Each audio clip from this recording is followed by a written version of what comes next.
When I was getting my master's in counseling, I did an internship at the disabilities office of the college that I went to. And that was my first exposure to seeing what kind of accommodations people with disabilities like dyslexia were given. And that was really interesting and kind of funny and a little bit sad because I never had any accommodations despite being dyslexic. And part of that was that I was homeschooled all the way up until college. And as much as dyslexia was part of the conversation, accommodations never really were. But also, I didn't actually understand really anything about dyslexia at that point. I knew that I was really bad at spelling. I knew that reading was a little bit harder for me, but I also was just kind of like, yeah, I figure it out. I put my nose to the grindstone, I work hard, and I get through.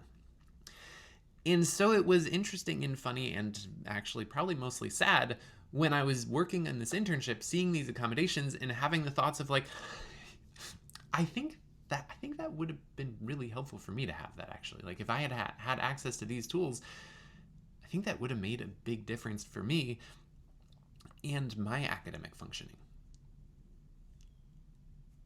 And that's why it's so important to learn about dyslexia, why it's so important to learn based on how you function, what tools could make your life better. What accommodations are there? What resources are there that could actually improve your ability to function in this environment? Because as much as I don't know now what would have been different, I can only imagine that if I had had more access to maybe text-to-speech tools or speech-to-text tools or even some of the extra time accommodations, I can only imagine how that would have changed my stress level and even my quality of life and my opportunity to maybe even have a social life instead of having to spend so much time laboring over trying to read textbooks and failing at that or trying to write papers and having that take forever.